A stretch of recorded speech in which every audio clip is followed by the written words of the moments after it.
Sir life insurance அப்படின்னாலே வந்து கவர்மெண்ட்டில் கட்டினா தான் நமக்கு வந்து கவர்மெண்ட் செக்டாரில் கட்டினா தான் நமக்கு வந்து பாதுகாப்பாக இருக்கும் அப்படிங்கிற மாதிரியான ஒரு எண்ணம் வந்து காமனாக எல்லா மக்கள்கிட்டையுமே இருக்குது.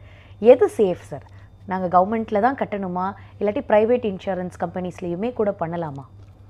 இப்போது கவர்மெண்ட்டாக இருக்கட்டும், ப்ரைவேட்டாக இருக்கட்டும், எல்லாருமே வந்து ஒரு ஒரு ரெகுலேட்டர்னு ஒன்று இருக்குது.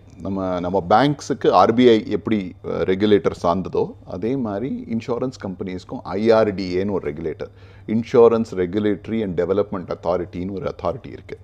ஸோ அது இருக்கிறதுனால உங்களுடைய பணம் வந்து கவர்மெண்ட் இன்சூரன்ஸ் கம்பெனியில் எந்த அளவுக்கு சேஃபாக இருக்கோ அதே மாதிரி தான் இந்த ப்ரைவேட் செக்டர்லேயும் இருக்குது. ஏன்னா அவங்க மானிட்டர் பண்ணி, அவங்க ரெகுலேட் பண்ணி பண்ணுறாங்க.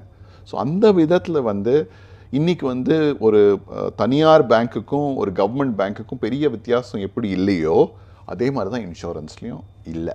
ஸோ சேஃப்டி பர்ஸ்பெக்டிவில் பொறுத்த வரைக்கும் அதுதான் நான் சொல்ல விரும்புகிறேன். ஸோ சாய்ஸ் உங்களுடைய தேவை எதில் பூர்த்தியாகிறதோ அதில் நீங்கள் போய் பண்ணலாம்.